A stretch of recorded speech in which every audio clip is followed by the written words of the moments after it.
No, but like it's just communication though. It's about the communication. Like if you want a faster game to go on, you have to tell your opponent, "Hey man, can you pick it up a little bit? And if you don't pick it up, I will call a judge." And like it seems like they're doing more store treasure cups, they're doing more store regionals, and this Red Bull thing, the Heroine Battle thing's coming up. It's like with real prize support. Yeah, right. I'm excited for Vegas. I'm 99% taking Mihawk. There is some consideration on taking Emu, but really it's just a matter of getting my matchups. You don't right? need to take Emu. Yeah, you definitely don't. Yo, what's going on, everybody? It's your boy Northside Ploud with Pop.1 Podcast. Here, my boy Alexander Valido. Welcome back. My boy Bryan Ha. Hello. Episode 27. 27. That's crazy, man. It's going to be a good episode, I feel like. We've had a lot going on with the One Piece card game. New announcements, new tournament announcements. Yep. Mm-hmm. Some weird tournaments that we're going to get into. Las Vegas Bandai Card Fest 2026. Is it going to be the best event we've ever been to in our life, or is it just going to be Line Fest another Line Fest? Line slash scalper season. Yeah, it's just we're excited. We're going to be out there. We got a few interviews lined up, and yeah, man, I think it's going to be a good run. By the way, before we get started, we are now on Spotify. Mm-hmm. Everybody's been asking us to get on Spotify, and I think that's where a podcast belongs. So welcome to Spotify. If you're listening at Spotify, I think you can like and comment on there, so be sure to do that. And then for all you YouTube guys, welcome back. I think we're going to have a good show, so let's just go ahead and get right into it. Let's do it. Let's do it.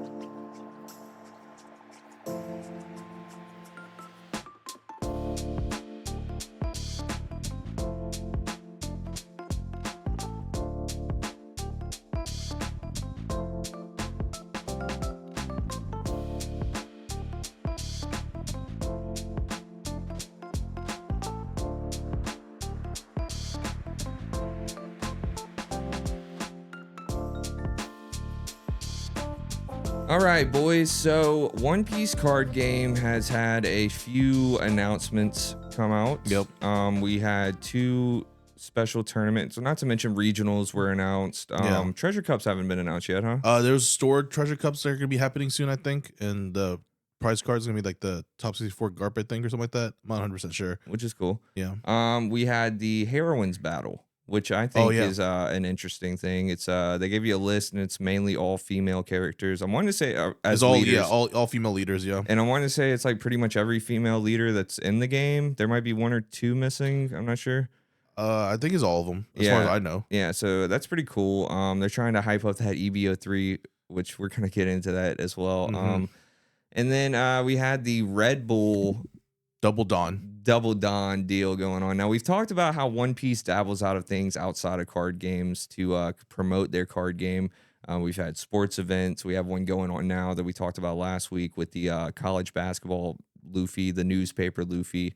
And now we are having a Red Bull event, and it's its own special format. So I really don't know much. What do you know about it, Brian? I know that the pricing is insane, and like it's like regional level plus some more. Like it's actually kind of like in the same format, but like all I know about the format is that you get like 10 Dawn, that's 20 plus 2,000 instead of plus 1,000, which is probably gonna make a lot of decks like Rush Zoro or like the Red Black Sabo, Bello Betty, Yamato might be crazy. Yeah. Oh, yeah. Like, that'd be a crazy deck. like- Well, what it is, they give you a Dawn, a Red Bull Dawn. Yeah, And it gives you plus 2,000 on your for your turn. Dawn. You only get one. You can only play one of those. See, when I first saw it, I was under the impression that you were gonna have a whole Dawn deck with the plus 2,000. Oh, is it not a whole Dawn deck? No, you only get okay. one, which is still crazy. So like, what's the rule? That do they make you shuffle your Dawn deck before you do it then, or do you just start off with the?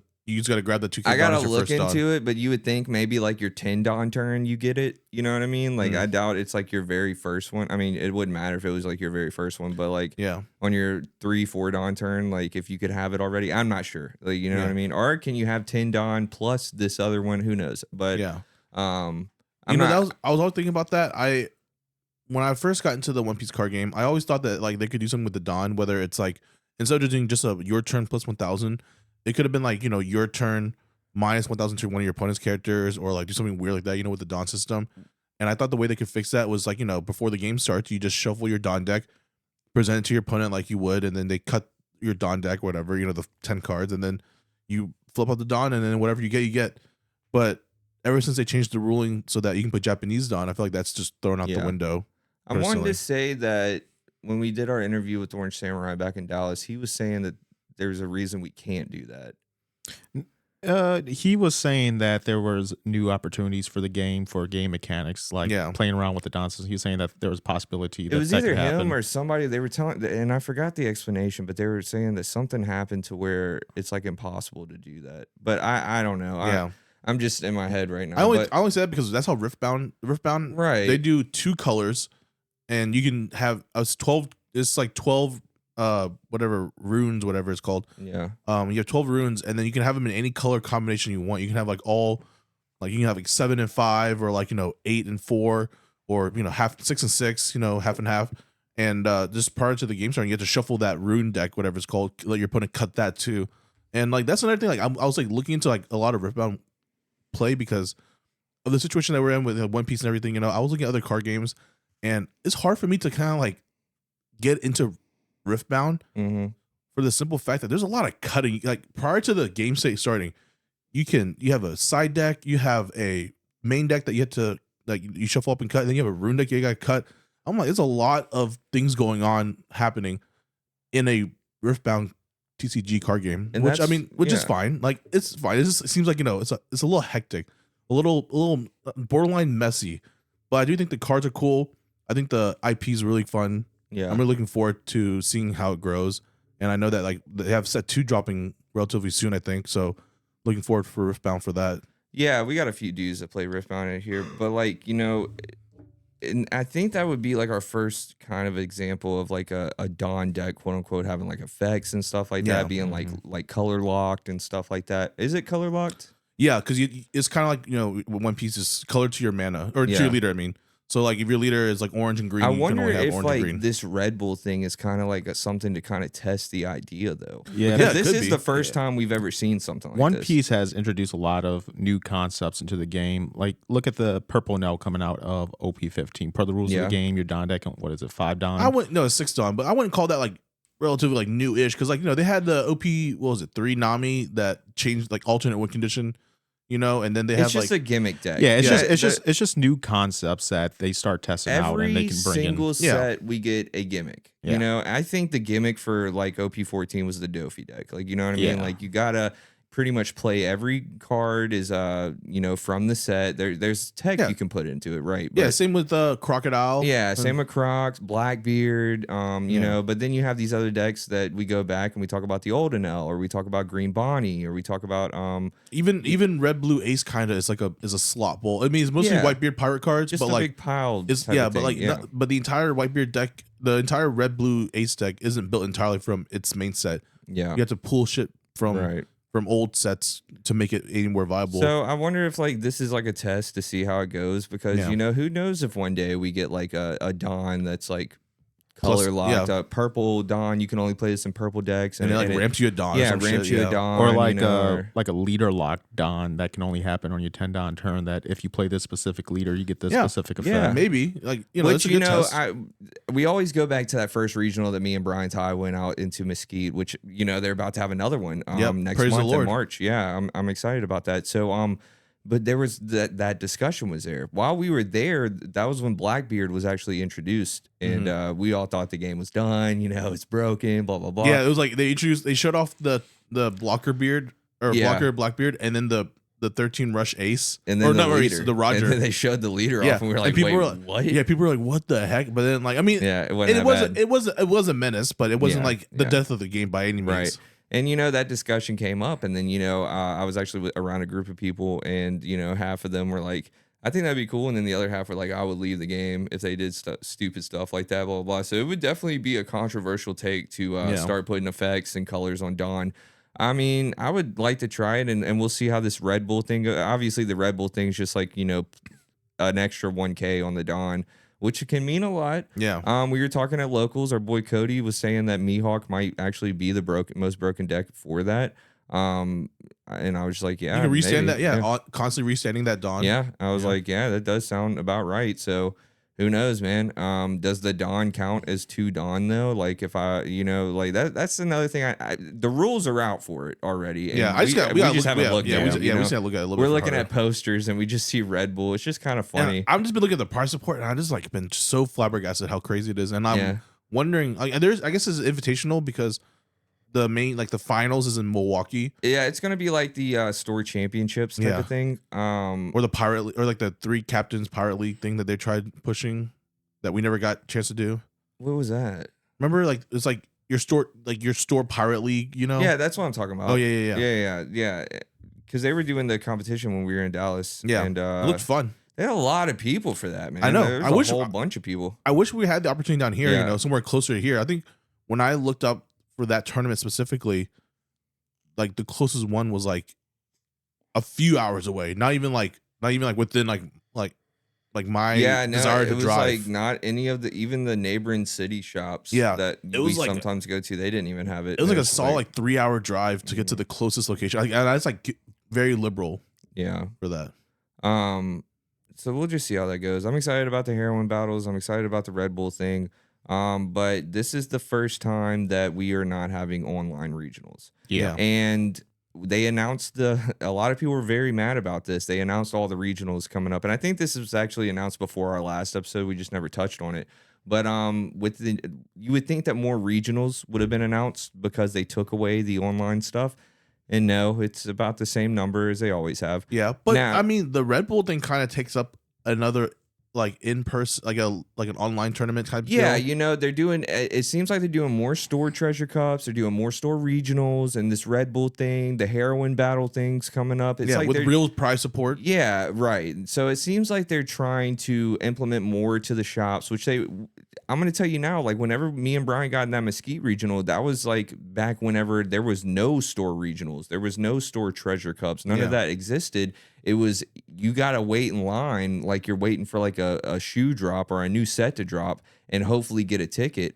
And me and him just were able to get tickets, and we were just like, all right, let's go. Yeah. But it's gonna kind of be like that just a little bit. I mean, even the Mesquite regional. Yeah, we're waitlisted. Yeah, we're waitlisted, but there's also like they're running 4 treasure cups on Sunday. Now that's really cool. Which too. is yeah. So like, it's like it's gonna be awesome. You're gonna be able to play, I'm sure, if you get out there. Now the thing about the regionals and stuff, we would always have friends that say, "Oh man, I'm on the wait list. I didn't get in. Blah blah blah. I don't want to take the trip to wherever just so I possibly won't be able to play."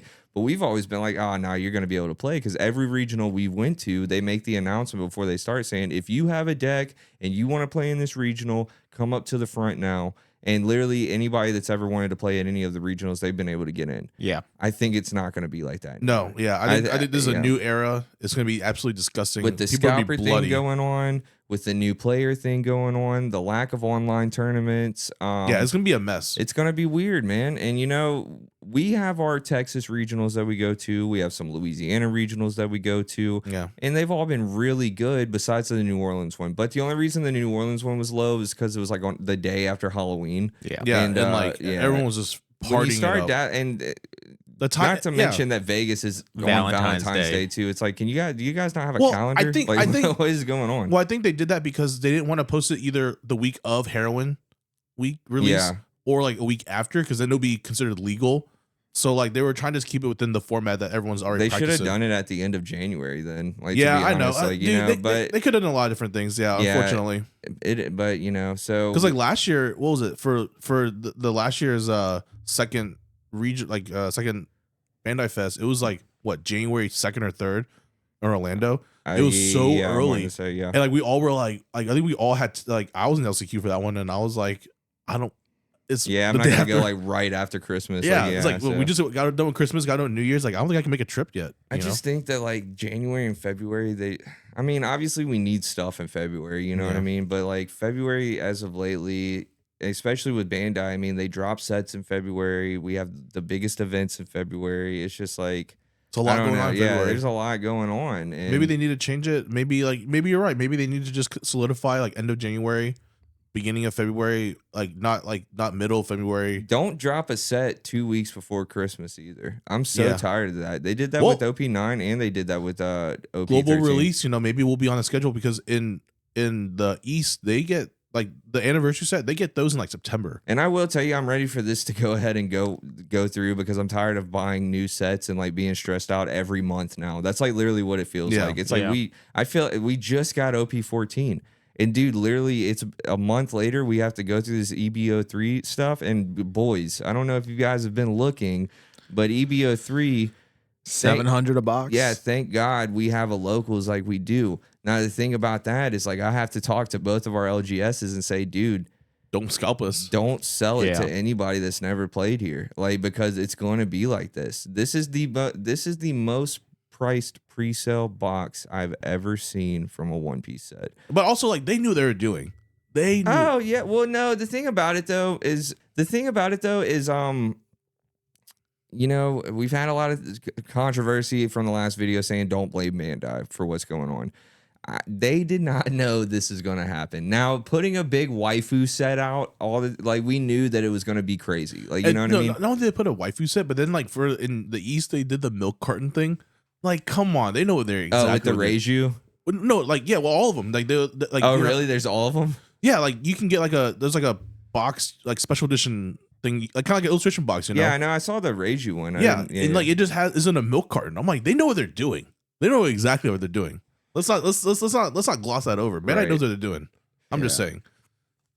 I hope that it works out. I hope that maybe, just maybe, Bandai was like, okay, we're looking at this. Let's just print it to oblivion. Just print I know. It to oblivion. I would love it. I really hope that's it's what an they do. EB set though. Yeah, and that means they don't get it in stores, right? Like Targets, Walmart's. I don't think so. There was a thing though. I'm wanting to say I saw blisters for EB2. I don't remember seeing it at our Target personally. And if there was, no, I didn't see it. No, wait, I think I did. I don't remember, man. Like I know PRB. I know it's just all PRB. this stuff's just like kind of piling together. Sure. Yeah, it's all just piling up together now to where I'm starting to forget things because things are bleeding. Like I said, man, I mean, we're going like a month and a half in between sets and stuff. It's starting to feel like Yu-Gi-Oh, bro. Like I'm just product like fatigue. And not only that, I mean, dude, this is some nice stuff, man. This is like everything. If you want to play competitive in One Piece, you pretty much have to dabble in every single set that comes out. Like, you know what I mean? Like, you can't. And I hate to say that because it didn't used to be like that. You know what I mean? Like, you would need maybe one or two cards to improve the deck that you're playing. Now we're starting to get to the point to where you kind of got to get a new deck almost every. I personally think this is because of the global release schedule that they're on. It is. It 100%. Yeah, that plays a huge part into it. But also, I feel like with the rotation, with the global release, I think they're just trying to scale things up to a point where, like, right now, a lot of decks are getting power crept almost immediately. Yeah. Like, Emu being, like, one of the best decks in the format in OP13. Yeah. To now being, like, kind of like one, like, still a really, really good deck. Probably still, like, second or third best deck. But just like, you know, significantly like seeing a lot less play because of all these new power crept like decks, which I will go ahead and put on record right now. I will admit this. I've been playing Mihawk at locals. Let's go. And it's not fraudulent. It's not. It's a cool deck. I like it a lot. I've been having a lot of fun, and it might be my Nats deck. Who knows? But really? Can we also talk about the mirror for that deck? It's tough. It's a tough mirror. It's actually a very thought-invoking mirror. It's not quite Emu mirror match level, but it is a tough mirror. I need to go back on the sim and just grind out some more mirror match games. But like, yeah, I've been dabbling in on it. I remember I was the biggest shit talker of Mihawk prior to this. Were. I was like, this deck is so fraudulent. It just does not beat anybody new. It has like 3 good matchups and that's it. But then like, here's the thing though, in my personal opinion, if they never released that ST29 yellow Luffy deck, which gate kept all the other yellow decks that came out, because like it has such a good matchup against Boa, it has a good matchup against the black yellow Mihawk or not Mihawk, Moria, and it just kind of it just gatekeeps all the other decks while having a good Mihawk matchup. But Mihawk then beats Emu and Ace, but then Emu and Ace are still very powerful in their own rights, and they can stop the yellow Luffy leader, but they have a hard time with the other like Dofi, Boa, etc., you know, and then like. It's just a really weird time that we're in right now. So I feel like, that's just my personal opinion of it. I've been thinking about the room for Vegas. You know what I mean? I think LCQ is just going to be a bunch of it's a jungle. You know, bring whatever. And I'm in LCQ, so I'm the only one that's really got to worry about it. And I'll talk about my 3 decks that I'm working on right now before we go out there to decide ultimately what I'm going to play. But this is going to be the room.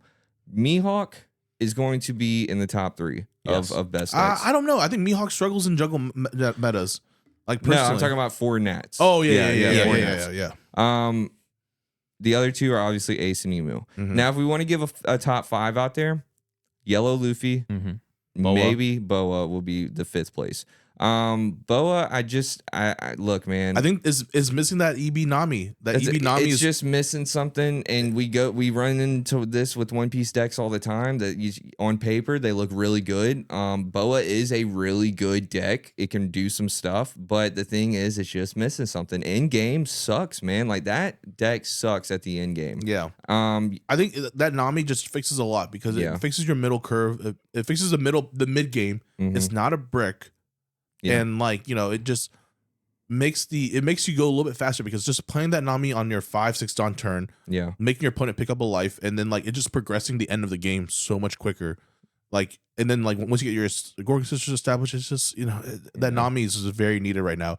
Just playing a Kuma to gain back a life that you're probably gonna get starved out of anyways. Yeah. Until like they establish a full board and start swinging into you, it's just. I don't know. It's just not there yet. Well, Boa's crazy though. I built Boa. I played it for a couple locals. I did okay with it, but it was just like, I was kind of getting the same results as I would at any other locals. The best results I've had all year are, the end of last year going on to now.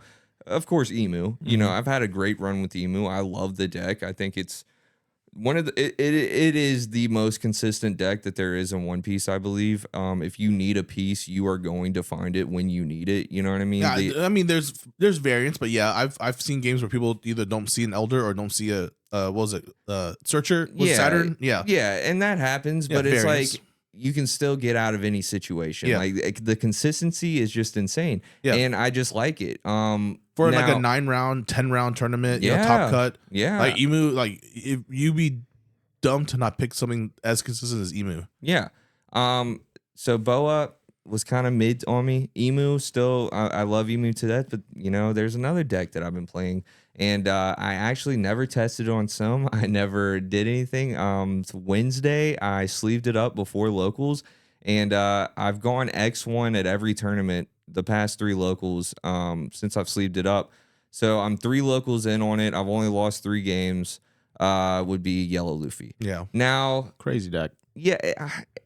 It's a U deck. Yeah, for sure. Definitely. You love yellow. I play a different version of it though, and I've been doing my own deck building on it. I've taken advice from other winning deck lists and stuff like that, and kind of just compiled my own thing based off of my yellow experiences out here. So I'm playing the Gecko Moria package in it. I like it a lot. It's very combo-y. Essentially, on play, the Perona will lock a character from attacking on my opponents. The big 8-drop Moria just plays any 4 cost from grave, or I can play it, or I can add it to the top of life. The Hogback? Dr. Hogback. Yeah, on KO. Play any 4 cost Thriller Bark from trash, so you kill that. I just put a Perona out that your next character can't attack. You know what I mean? So it's really cool.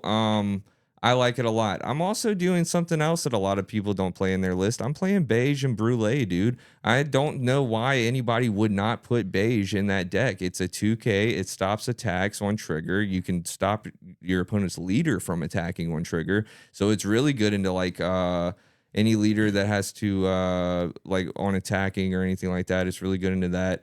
It's just a good all-around card, and it's a 2K. It's the best 2K in the game. I think in those builds, some of them are really focusing on like Straw Hat build, so they don't have as many. I find it. I've never and I'm not our boy Q. You know what I mean? He plays the Straw Hat build, and it's just I just feel like it's too slow. Yeah, like I feel like with the yellow Luffy, you have to be fast. Yeah. So I've put the deck together, and my deck literally only has 7 cards that aren't triggers in it. If you hit me for life, you're going to hit a trigger. There is a very, very high chance that there's going to be a trigger, be it a free body on board or something that slows you down. Yeah. And that's just how I think it should be built, and I love playing it. Yeah. Now, it's also casino, and I'm glad that we're going to talk about these terms again. It's a gamble thing, you know what I mean? So it's just something that I'm enjoying it, and I think that it might be the choice for the LCQ. Yeah. I just really like the deck, and Yeah. Yeah. I think it might. Now I have Emu. I have it built up to format. I got the what's the card? Ground Death. Ground Death. Yeah, Yeah, I got those. I have it built up to standard. I might put the GARP event in. You know, I think the GARP event is Yeah. really important right now. I was test playing against Bryan Ha the other few nights, and against Emu, I noticed that like what a lot of people are doing now is just chipping like 5s, you know, making them burn those ground deaths, making them burn those like never existed and whatever else, just to what was it, with a simple 5K attack, you know, and like if it's not gonna be a 5K attack, it's gonna knock out like, you know, enough counter Yeah. so that when we do go for like those bigger numbers like 9 or something like that, you know, like it's gonna guarantee hit, or it's going to cost 2 more cards, you know. Yeah. And the emus are gonna be running out of resources. So like I feel like that's just like what people are doing nowadays. But doing a cheese GARP event on a 5K swing Yeah. to get a 2K back, you know, Yeah. it just ruins their math. Oh, definitely. I mean, that's the way I play One Piece. A lot of people like might not like how I play One Piece sometimes, but it's like I want you to think I'm swinging at your life for you to go down on life. Nah, I'm swinging so you empty your hand. I want your hand almost empty for next turn. And that way, whenever I really go hard, when I drop the Bonnie, you know what I'm saying? And I make you take a life, regardless of if you want to. She has Rush. I already got a Gecko and a Kid on board, plus my triggered Jinbei and Kikunojo. You know what I'm saying? We're just going all in. And you ran out of counter because you were countering out some BS last turn. Yeah, You card economy in games is just the right way to play the game. Whoever has the most cards in hand, 9 times out of 10. I feel wins like the game. lately with I a don't lot even of call new, most cards not in hand though, because you can just have all bricks. and that's true Yeah, too. that's the you know? RNG of it. But Yeah. more times than not, whoever has more cards in hand tends to win the game. And then in most card it games. goes both ways, because I have beaten people that have 8 cards in hand and it's literally all bricks. You know, Yeah. I've been in that situation before, and it just sucks because yes, it does slow your opponent down because they are thinking, damn, he's got nothing but 2Ks in hand. You know what Yeah. I'm saying? Blah, blah, blah. But always remember that first counter, pay attention to what they use. You know what I Yeah. mean? Is it the If you're 1K, the swinging a 2K? 6 and they're dropping 2 1Ks, Yep.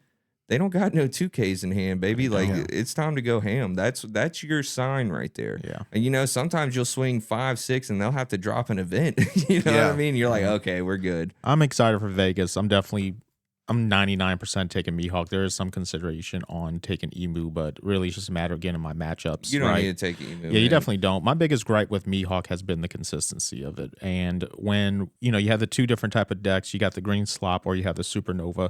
And although the green slop is less consistent, right, the fact that you are able to have a more powerful board presence is just more important to me. So we've been kind of like teching around with the numbers, how many 5, 7s, well, there's only 1 7 drop, 9 drops that you can play. And we're able to see more of the big bodies now with kind of our math ratios that we're having it. Because yes, the supernova package, you get to play the kid killers, the bonnies, and you're more consistent with your searches. But it's just not as powerful. Yeah, I never liked the supernova build of Mihawk. I liked it when it was first introduced because I thought, oh, this will fix a lot of things inconsistency wise. But then like when I was playing against people that were playing at locals, like they were just searching nothing.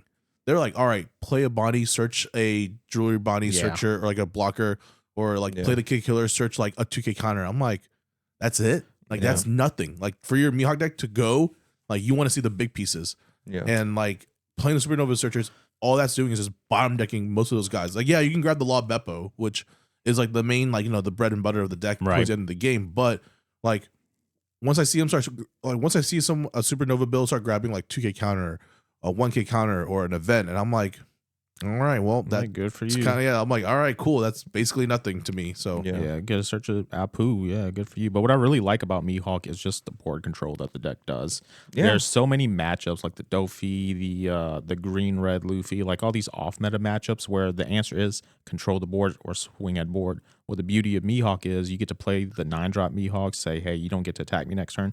There was a time I was playing against someone at locals the other day, and when I tell you that every turn all he could swing with was his leader, that's just what the deck does, and I love it. And it allows you to kind of protect your life, be defensive, and you have a lot of space for a lot of counter events. A lot of 3Ks, a lot of 4Ks. It's just... yeah, I think I did that to Preston the other day. No, yeah, you you showed me Mihawk for sure, bro. Well, because Mihawk doesn't have like a true weakness. There's not a single deck out Yellow. there. I think yellow. Might be Yellow its gives it biggest, a tough time. yeah.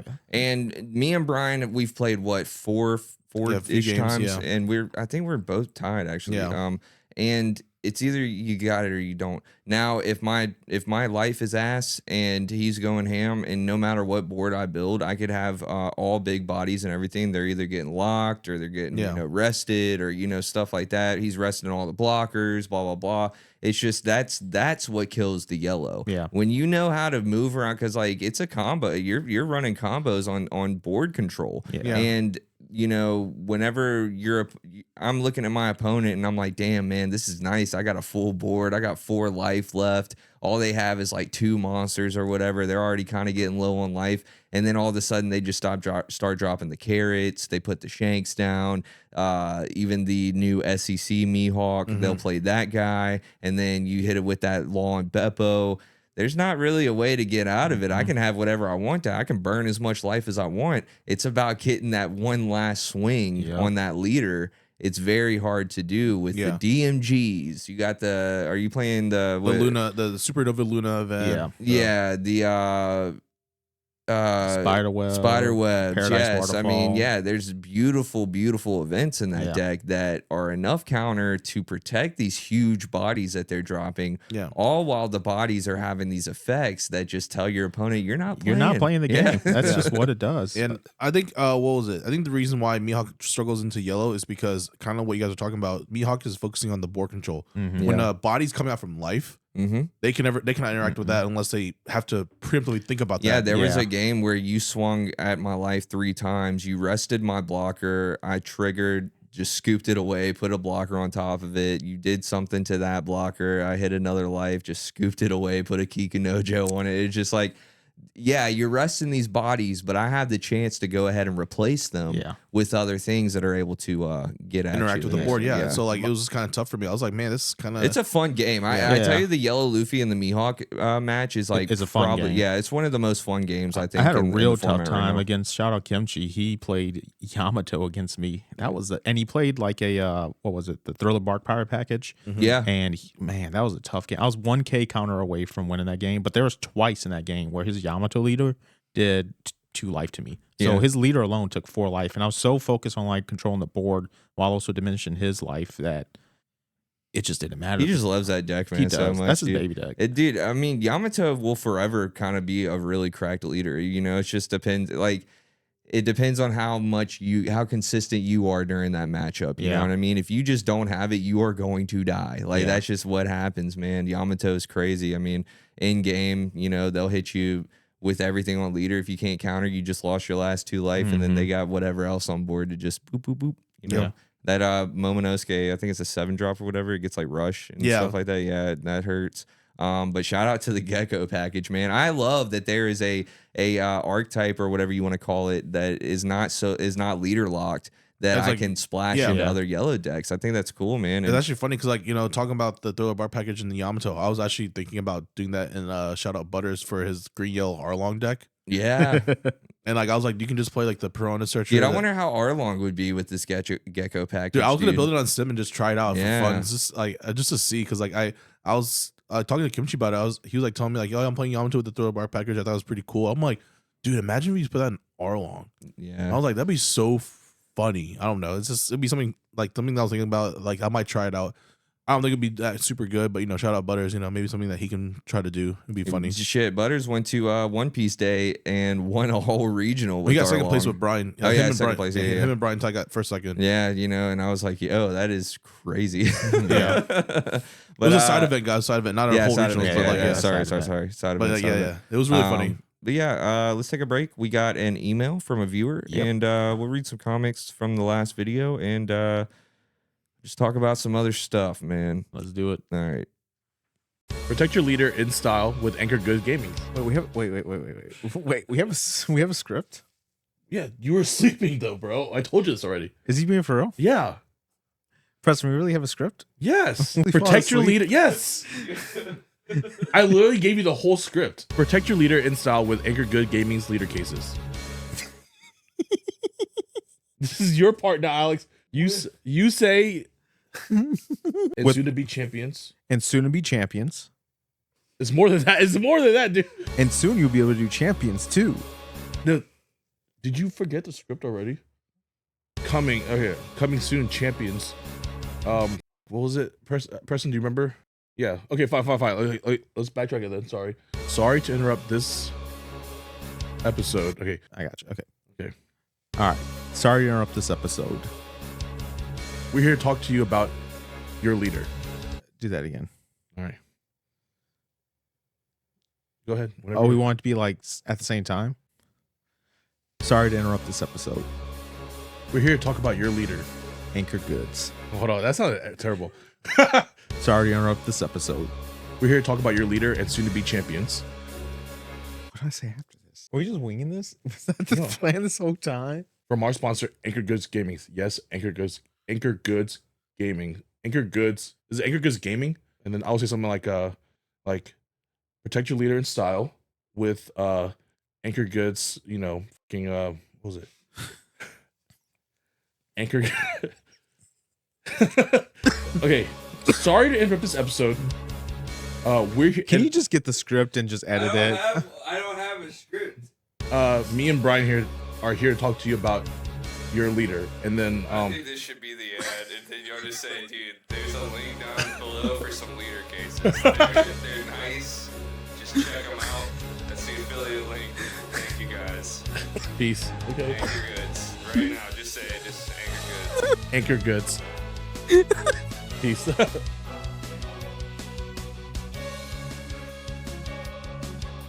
And welcome back to the show.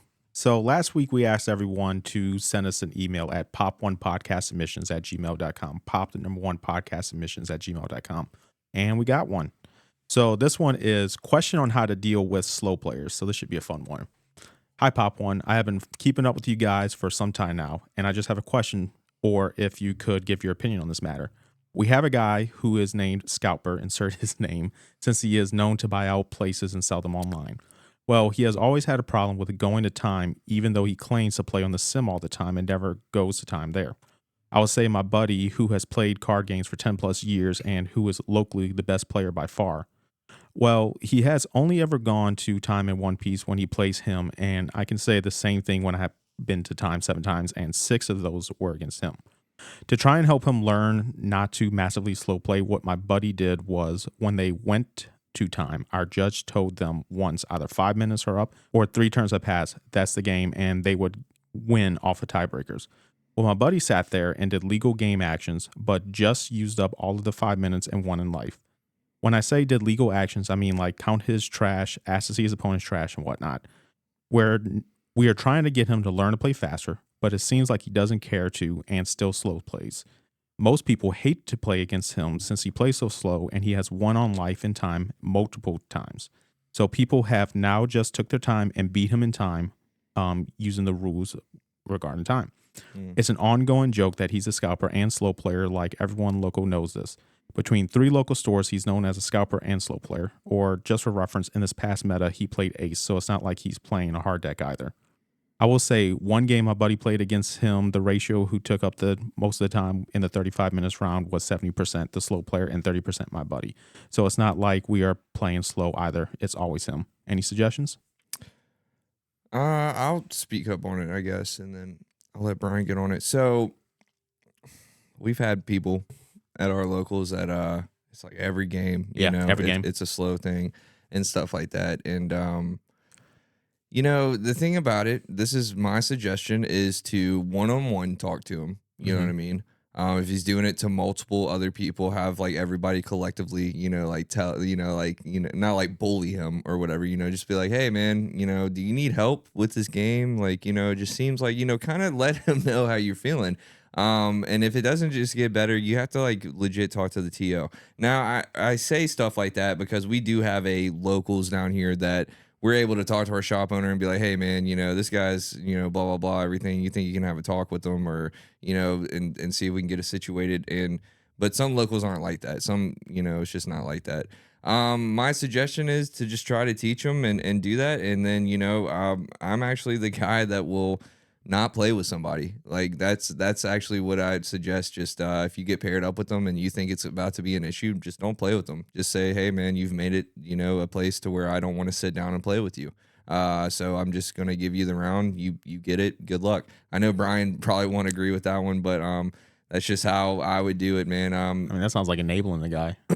And that's fine. It is what it is, because at One Piece locals, you're not getting crazy pricing anyways or anything like that. You're actually, that's where you go to like learn the game, quote unquote, and do stuff like that. So I've done it before at locals. It's just if I feel like me sitting in front of the dude's going to be an issue, or I'm just like in a mood to where I know if like the way this guy plays, if it gets on my nerves, it's going to be it's going to ruin my day. I'd rather just like take the break on the round and go somewhere else. You know what I mean? But just talk to him. That's my suggestion. Make sure you're sitting back talking to the players around you and understanding where they're coming from.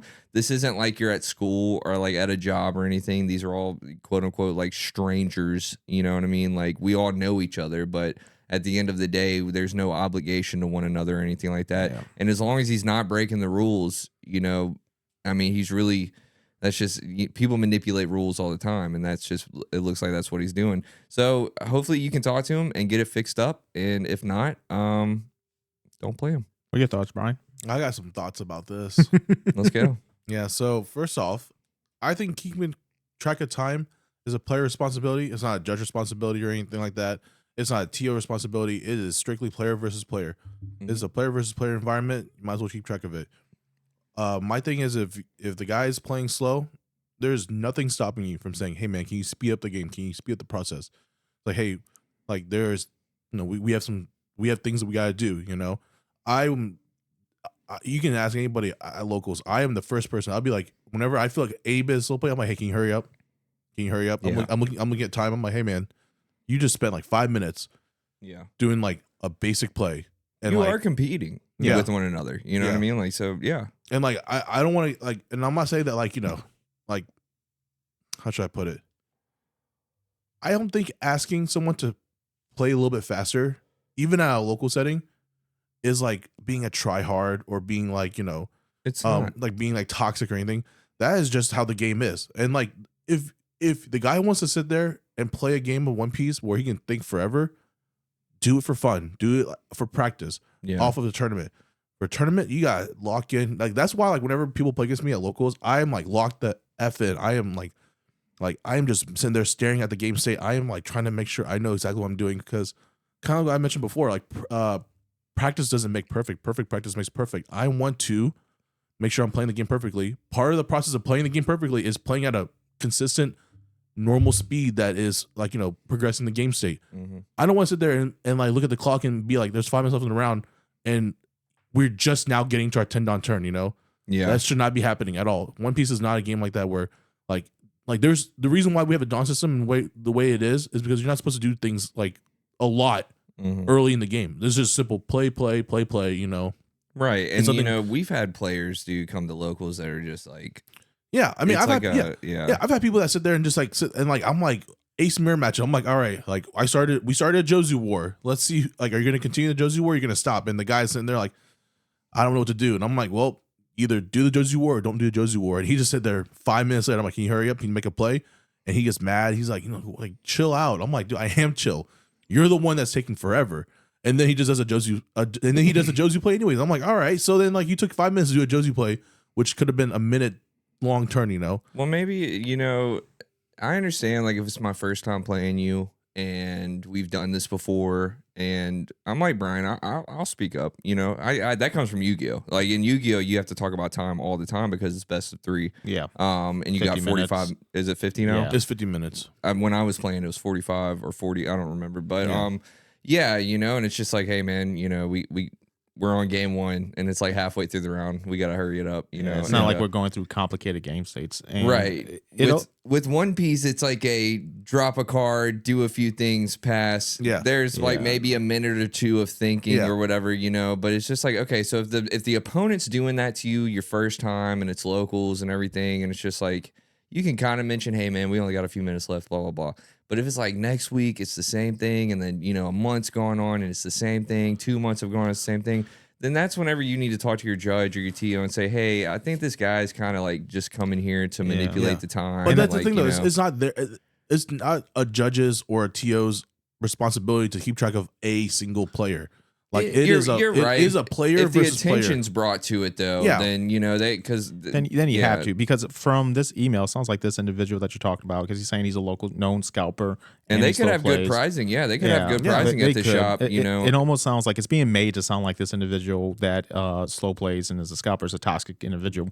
It almost sounds like that's not someone that they want in their local community scene. Well, I know, I'm not really a fan of bullying someone out of it. I'm not a fan of that either. And, I don't know the guy. I don't know the emailer or the guy that they're talking about or anything. So I really don't know the full situation. But it's like, I'm not a fan of because I believe in a certain thing that we should, exile somebody out. I will say, though, if someone is excessively week over week slow playing and is causing people to unfairly lose games. Especially if they're taking prizing. Especially if they're taking prizing, then a judge has to get involved, a judge has to watch those games, and a judge has to issue disciplinaries, equivalent to what Bandai allows to stop this from happening. Because what's going to happen, and you say it's not the TO's responsibility, well, players are going to stop coming. Preston said himself, he won't go to locals, or he won't play against opponents sometimes that do these things. Well, how long before these players stop going to the shops? It degrades the entire experience for everyone whenever you have someone who's toxic in the environment. Yeah, but here's my thing about it. Like, this might be crude. This might be like a little rude even, but grow a pair. Like, confront the person. Be like, dude, you're playing too slow. You have to play faster. Yeah, but that's where the judge comes in, because the judge also has to enforce a disciplinary. Yeah, I know, but it's just communication though. It's about the communication. Like, if you want a faster game to go on, you have to tell your opponent, hey man, can you pick it up a little bit?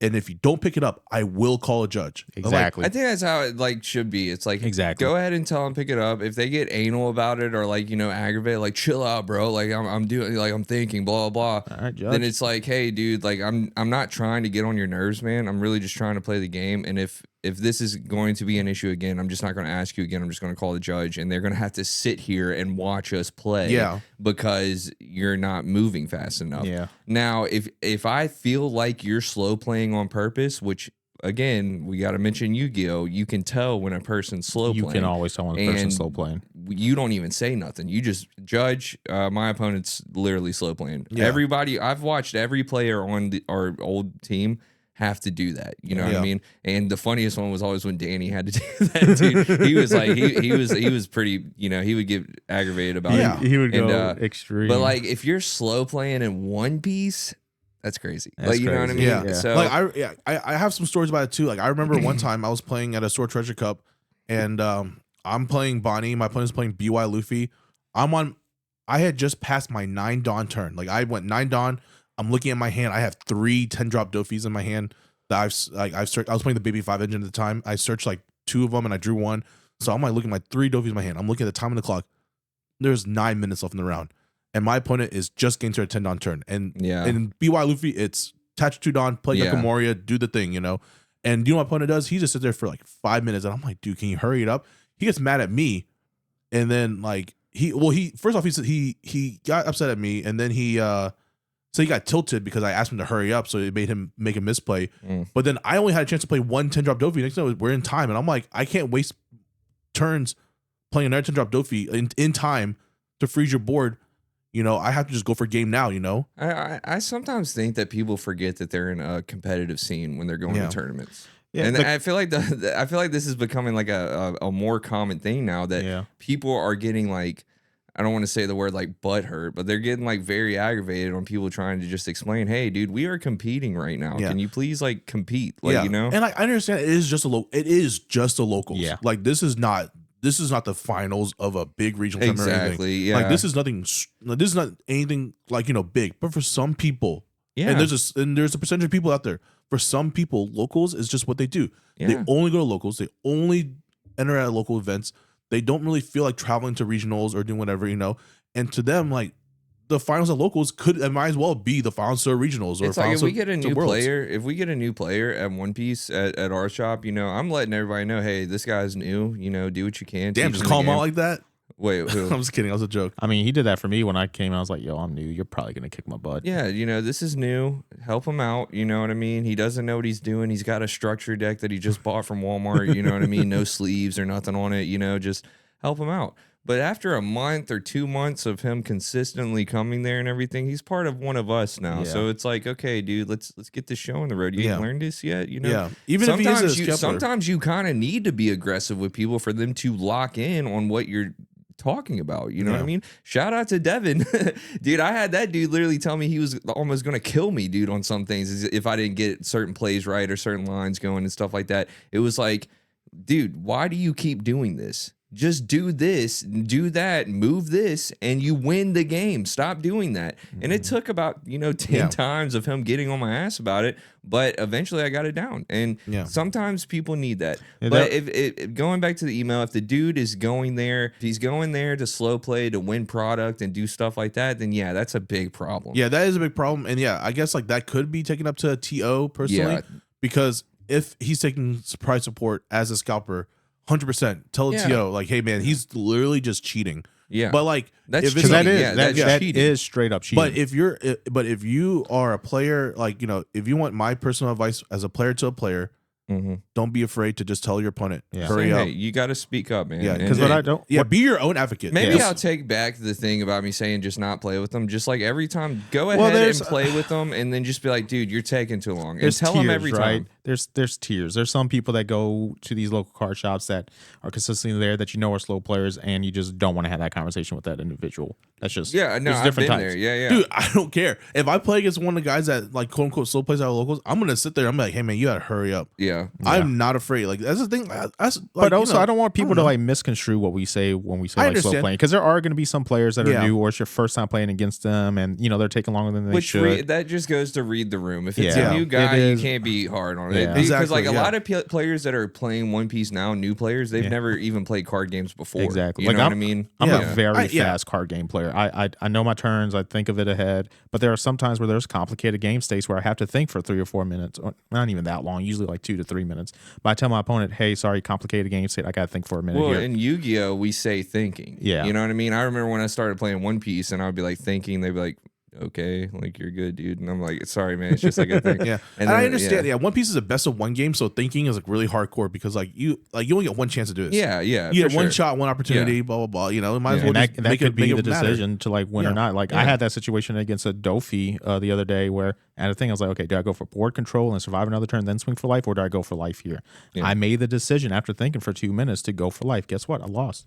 Maybe that's another thing too. Tell your opponent that you're thinking. Yeah. You know what I mean? Like, go ahead and say the words thinking, because I kind of want that to be a stand. Because still do that. That acknowledges like, hey, I know I'm taking longer than you probably want me to, but the reason is because this is a complicated game state, and I have to think about what the proper move is here. Yeah, it's just like, and it shouldn't be my bad thinking. And it should not be your 3-don turn when the only move you could play is a 3-drop. Like, no, if it's like that, then it's that's excessive. I also want to point out that like my method of doing things has gotten me like labeled as like a mean person at locals, so I don't want to ever like tell you like if I'm telling you to do something, like maybe like don't take it too hard, because like people do think I'm like a mean guy at locals, and I'm like, you know what, that's just who I am. Like I sucks, but like I want to play the game too. We came from the trenches, bro. Like that's just what it is, man. We're just used to heavy competitive locals. I mean, we always bring back Yu-Gi-Oh because, like I said, it was just a big part of what we were.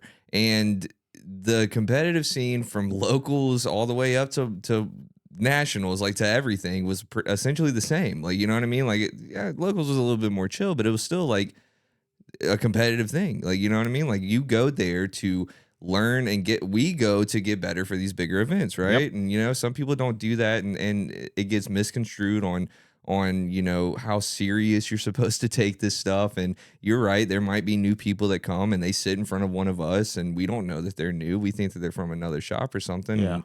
And we're moving along and being a little aggressive. That's why sportsmanship sportsmanship is so important. Just do a little intro. I think every round before even a regional, I'd be like, "What's up, man? How you doing? I do get to know who it is. Just if like I've never seen you basic before. script. Yeah. And that's a regional, right? As competitive as it gets at nationals. Every opponent, but like, "What's up, man? How you doing? Where you local from around here? Where you from? Stuff like that. Basic stuff." And then before the game starts, give them a little dap.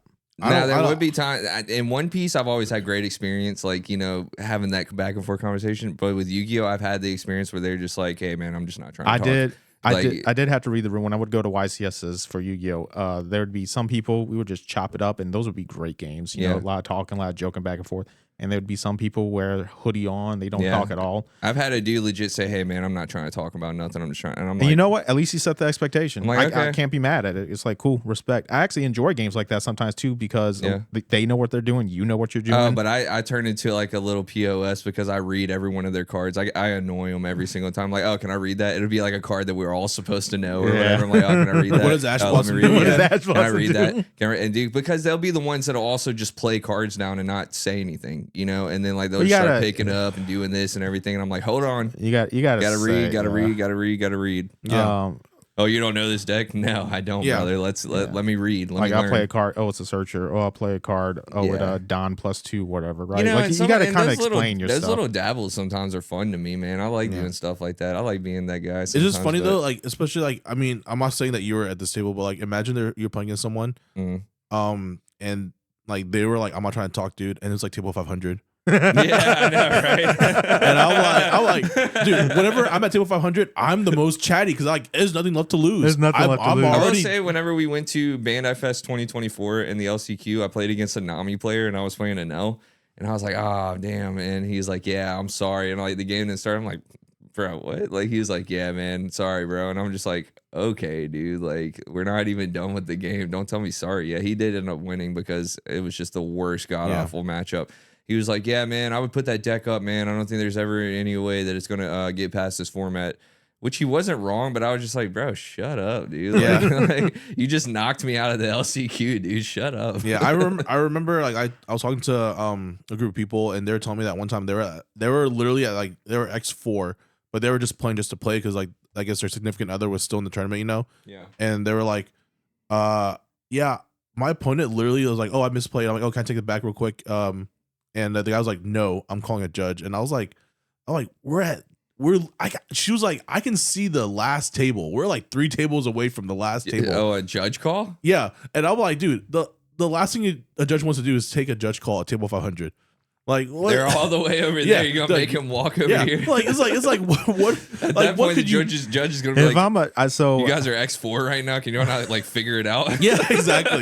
I'm like, there's a reason why they're X4 because they don't know how to play a game or something like that. Yeah, But like it's just funny. It's like, dude, like come on, like table 500 is like where the last expectation like of like a judge call should be, and like in terms of like the laxness of it, it's just what it is. Like I would especially take that. A little bit lax. That's not rule sharking. That's enforcing the rules. But but enforcing the rule, I guess there's a This is a tier time, list. Yeah. There's a time and place. There's a tier list, right? Like, and like we had that one short that went viral for talking about no takebacks allowed in the tournament. But remember the differences in that story. This is the finals, and this situation is literally table 500, the lowest table you can get at a tournament. Yeah.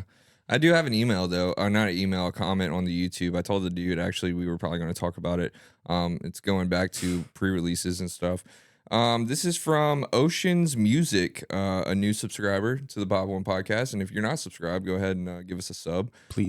He says, I went to a pre-release and it was my first time playing, and I had to watch the tutorial outside while I was having a vape.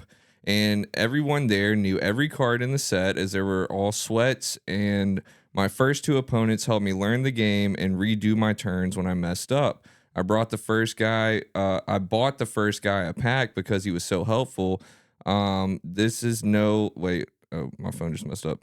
This is no lies either. I'm being truthful. So I asked him, do you like the game now? And if so, are you going to keep playing?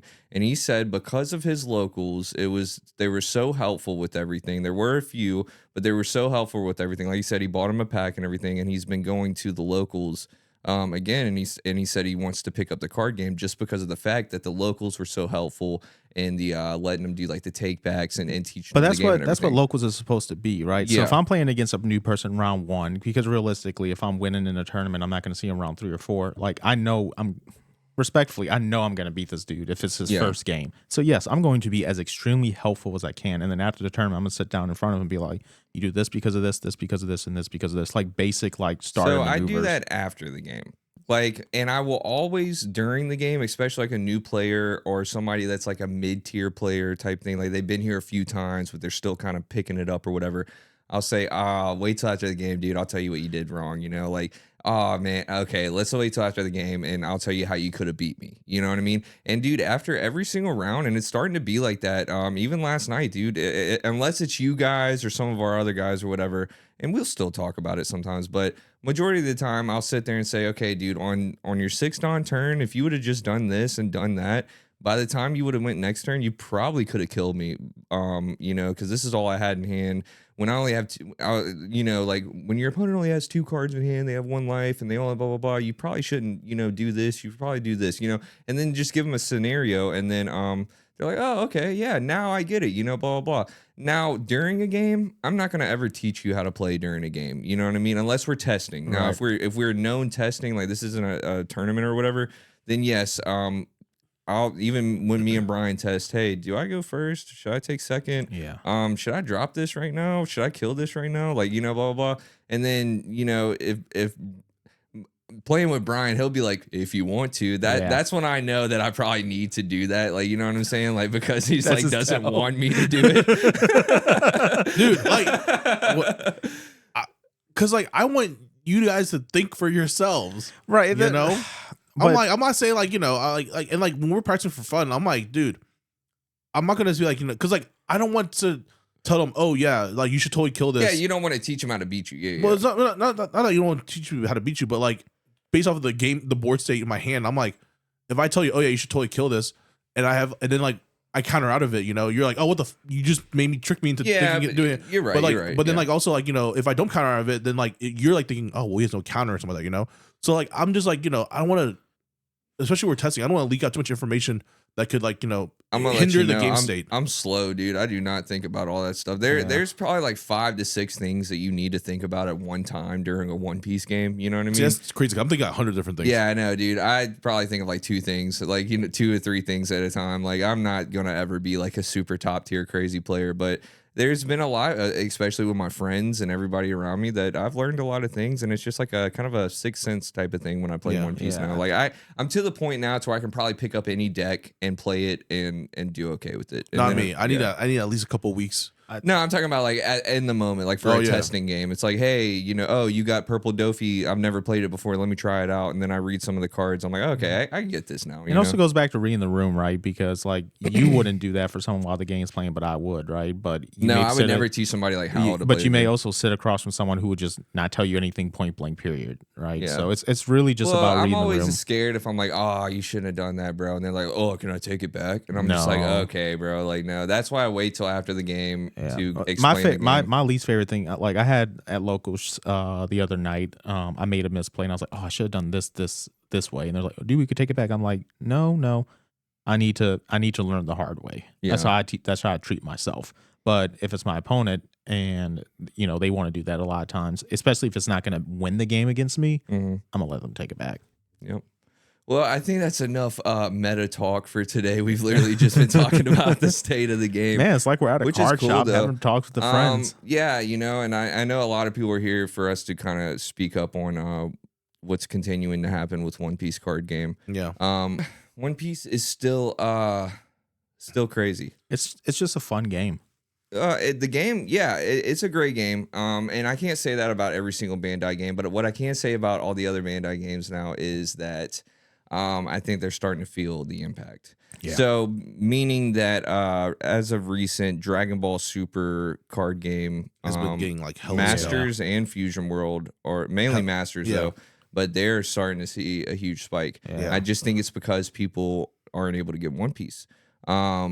I mean, you're seeing these illustration boxes hit over $100 now. Yeah. Insane. I You're remember those manga boosters that you picked up at GameStop that one time, Yeah. and those prices right now are going crazy. Like Really? for the high end cards, yeah, they're Yeah. going crazy right now. You know, I'll pick up stuff just to open it. You know what I mean? Because Yeah. I think it's cool. I'm a Dragon Ball fan. Been a fan of Dragon Ball my whole life. I'm a big One Piece fan. I'm a fan of also Evangelion, which shout out to Panda. He had one of the newest Union Arena boxes sitting there. Well, I haven't been able to find One Piece, and he had the tins yesterday, and he had to do the one per person locals thing. I mean, and that's what we've told him to do. So everybody's able to get some because I don't know if you guys have tried to go to Walmart or anything like that. It's just not happening. It's non-existent. So shout out to Panda for hooking us up like that. So I was able to get the new tins that came out. They have 2 packs OP13. Really cool, and it comes with a nice promo.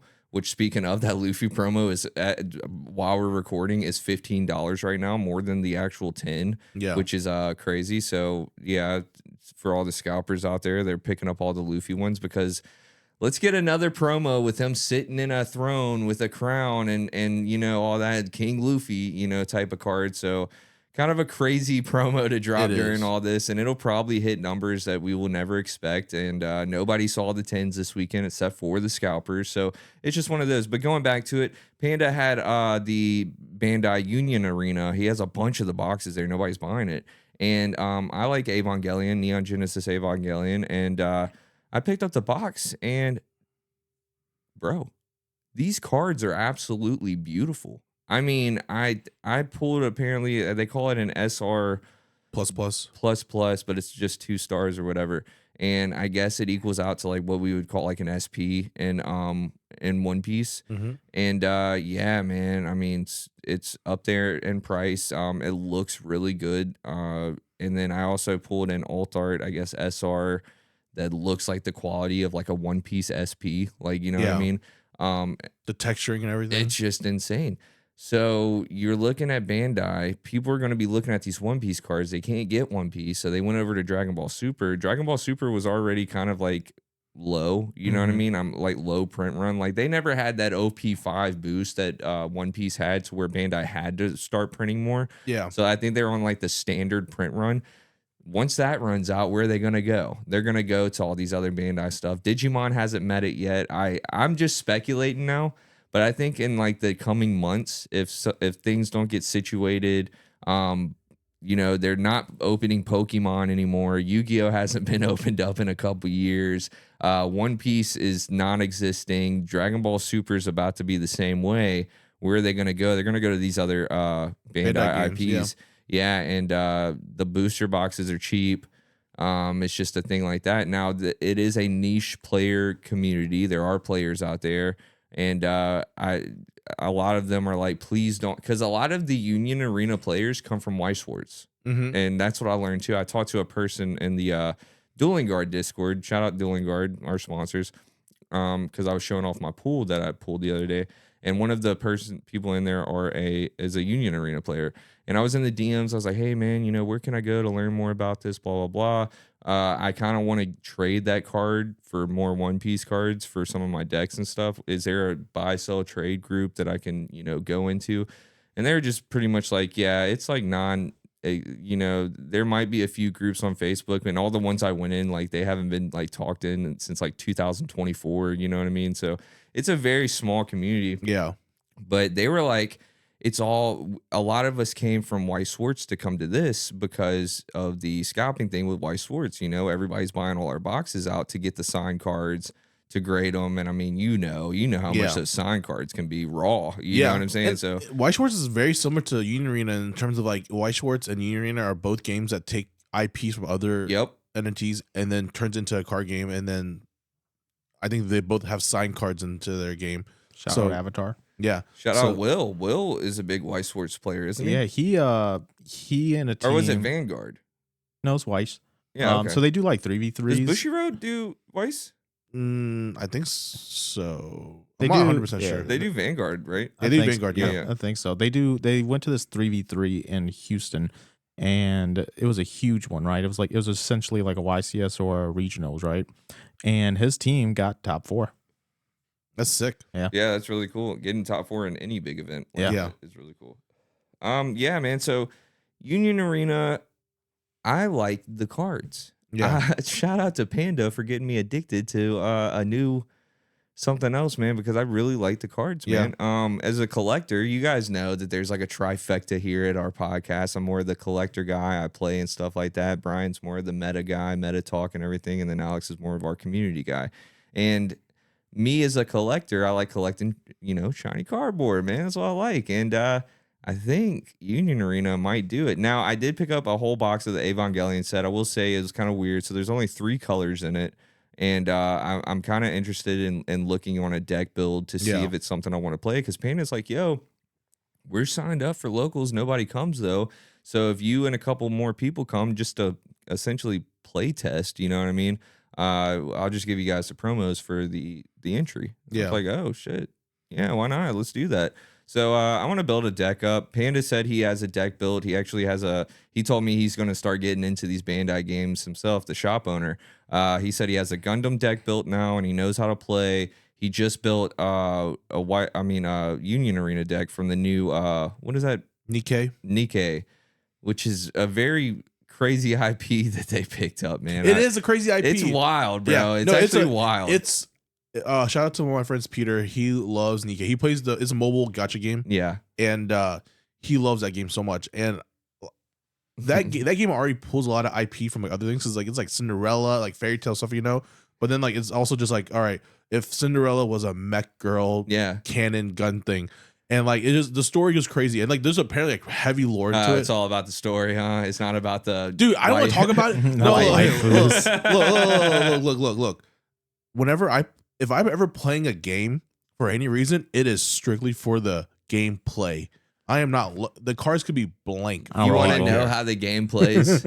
So the gameplay is anime waifus that you pull from a gacha, and as they're shooting guns, there's a lot of jiggling going on. Well, I'm pretty sure that's what Bandai saw. Bandai was like, man, our Nikkei set is doing really well. Like our our other like IPs for like the siblings game for the Union Arena or whatever, like they're doing really well. Why not do a heroine set, for One Piece? Oh God. So I honestly I hate to say this, going to OP3.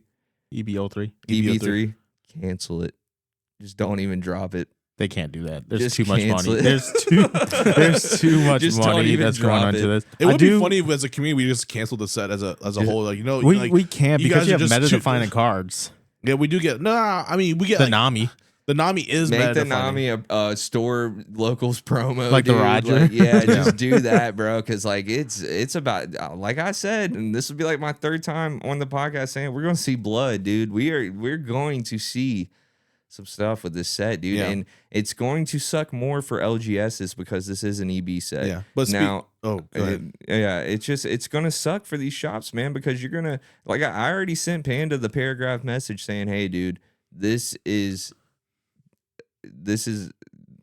I'm trying to say a word that we can say on the internet. It's some crazy stuff, man. So you got to be prepared. You're going to have people call you from other states. Like, you know what I mean? You're going to have people you can just show up here saying, hey, you guys got the One Piece. Like, you're downtown somewhere and, it's I'm trying not to like put different references in here because we're online, but it's going to be wild, man. And I'm hoping that these LGSs get it set up. Now, the way the Bandai stores all around are doing it, they're doing like you have to apply now for signups for it. My friend out in LA, he's like an hour away from San Diego, and he is on the wait list or he's in line or whatever it is. We can't do it because there's not even one bias. Yeah. But for all 3 days, I guess he's on like some sort of wait list. And if you get in, I guess they send you a message saying, hey, if you're here at the time, which I think the app actually does like a location thing. As a location tracker. Yeah. I think it might. The Bandai TCG Plus app is very sophisticated and like, dude, it's so good, man. Yeah. That's one thing about Bandai. If this app wasn't a thing, dude, we would have been cooked a long time. Oh yeah, ago, 100%. dude. Like it's good, man. Like I feel like a lot of games are following suit to that because like Yu-Gi-Oh does that with Neuron now. Does it work well? I haven't played. Yeah, I don't lie. Yeah, you have. No, I've played since it's been a thing. But you haven't used But the I went app? to a 6-man locals and I was like, just put my Konami ID in and let me play. But- so the TO yeah. can still run it, right? Yeah, Like, you TO don't still have to run- have- yeah. But like my whole thing is, I just want to piggyback off of your whole thing with buying other card games, other Bandai IP. I'm still very into Gundam, GDO 3 is dropping. I'm going to pre-release today after this podcast, and I'm excited for it. So, I'm just glad that there is an opportunity for me to look at other card games besides just One Piece. Even though One Piece is probably my main game, and right now I'm locked in for One Piece. Like I'm glad that there's an opportunity for me to go to another Bandai game and play that. But it doesn't have to be a Bandai game. It could be Magic, it could be Pokemon, you know. Yeah. Especially like with all the Pokebros kind of like easing off of the Pokemon stuff, you know. I will say that Bandai games are probably the most user-friendly games. Like Oh, yeah. are like new player-ish Yeah. games. Like if this is my advice for anybody looking to get into card games, try a Bandai game out because I feel like you can get the mechanics and the feel for playing trading card games from Bandai. Yeah. Yeah. I think And, Digimon's like I think Digimon is probably their most out of like whack, like craziest mechanic, you know. I heard Battle Sagas was kind of crazy too, but I've never really looked into Oh it. yeah, that game's like non-existent. They got paragraphs on the cards. Yeah. I'm wanting to say so. I wanted to buy a bunch of. I originally was going to get really hard into Battle Spirit Saga because they had a Gundam collab, and I was gonna like go really hard on it. But then they canceled Gundam, like Battle Spirit Saga. I don't even see it anymore, really. So I think it's just dead game now. I think they still compete. Like we'll probably see some stuff at Bandai Fest for it. Well, which- I really don't see anything for it. I just like in the merch wall. I don't see a single Battle Spirit Saga thing. The last time we saw it like was when we went to the 2024 one in Dallas. That was a lot because we got that little sheet and the yeah. like Maybe that was the Union last time. Arena like kind of Yeah, knocked it out. yeah. Maybe Union Arena might have knocked it out, and then like what was it? Gundam definitely knocked it out if it didn't. Yeah. But like you know, like because like I said, I think a lot of people that were into Battle Spirit Sagas were playing for the Gundam collab, from what I heard, and then they're like, you know, just make a Gundam game. So they just went to there. So that's my personal opinion on it. Well, I think that was a pretty good episode. Next week we will solely be on Vegas, man. We're gonna be locking in. We have some interviews set up while we're at Vegas, but next week will be the episode before we go to Vegas. We will say that we're on 27 now, so our episode 30 will be one of our interviews for when we're out in Las Vegas. Shout out Orange Samurai. We're going to be having him out there. We're confirmed for another episode with Orange Samurai and the real Joshua TCG. And if you guys don't know who they are, go ahead and check them out, get to know them a little bit. And we're going to be sitting down with them, talk about their whole journey with the One Piece card game and how they feel about really. I cannot wait to, hear what they feel about what's going on now, because last time we talked to Orange, we were in a pretty healthy state with our game, man. And everybody Ever was since happy. then, he's a world traveler now. Yeah, and, man, and he's going going everywhere. crazy. It's And he's, awesome. yeah. So like, I'm really looking forward to hear his stories. Definitely. And we're looking forward to see all our old friends and everything out in Las Vegas. And if you're a TCG player with a community behind you, a nice following on YouTube and everything like that, and you want to get sit down with us in Las Vegas, just email us at Pop.1 Podcast submissions at Gmail. And Let Alex handle that. Yeah, we'll handle that. I'll respond. Yeah, go ahead and send us an email, and we would love to sit down with you. We're gonna have all this equipment with us and everything. It'll be a nice professional looking podcast.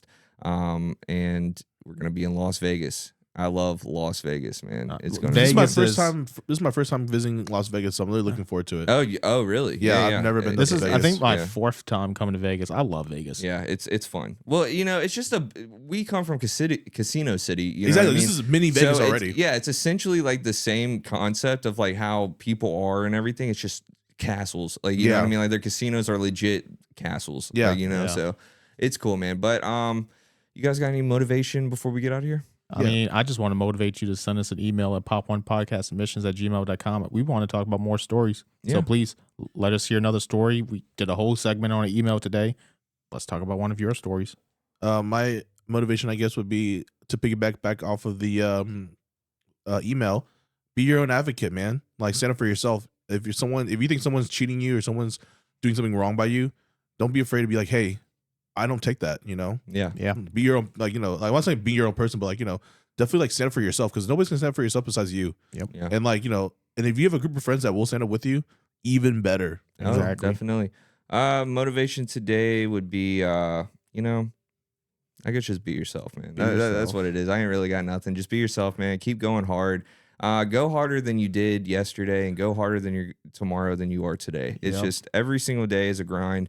I think that you can be the best version of yourself tomorrow. I think if you just sat down, locked in today, you could change your whole world in no time. Yeah. Just keep going and keep everything smooth, happy, and healthy. That's what it is. Yep. All right.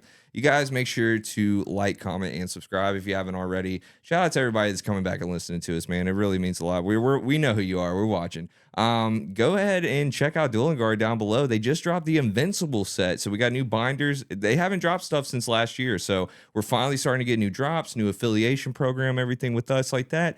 So go check out the Invincible. They got new binders, deck boxes, and playmats. They look really good. They look really nice. They brought back the hollow foil on the deck boxes and stuff like that, so go check that out. The binders are good. Invincible is a great show. I don't know if you guys have checked it out. I love that show, man. It's really good. It's probably one of the best superhero shows with Right. The Boys. Yeah, I think so. I think The Boys is like right up there too. Definitely. So go check them out. Do not miss out because they go quick. And use our link down below. It helps out this channel so much. You guys don't understand. Every time somebody purchases something through Dueling Guard and you guys use our link, it just helps us out so much. So make sure you go do that. And we also have another sponsor, Anchor Goods, using leader cases by players for players. We have a new link now, which gets you 10% off on your purchase. It automatically applies the code POP1. There's no capitalization needed, but POP1. It gets you 10% off your entire order. And if you don't see that promo code, go ahead and manually input it POP1. That'll get you your leader guard, as well as supports the channel. And they're already low price, so getting a lower price on these beautiful leader cases. I mean, look, bro. Fan favorite characters. If you're at Las Vegas, you're gonna see the leader cases, and if you're still here in the episode, come find us. We got some. We'll have some given away out there at Las Vegas. So come find us and get you an Anchor Goods leader case by Anchor Goods. Shout out Kevin, man. He's awesome, dude. I talked to him. I think we're gonna get him sat down whenever we get back from Vegas. We're gonna have him here on the podcast. Come talk about leader cases, put a face on the product. You know what I mean? And just have a good time with our boy Kevin, man. He's really killing it. Yep. So check out Anchor Goods, link down below, code POP1, all that jazz. And I guess we'll see you guys next week before we head on to Las Vegas. Yep. All right, guys. Peace. See ya.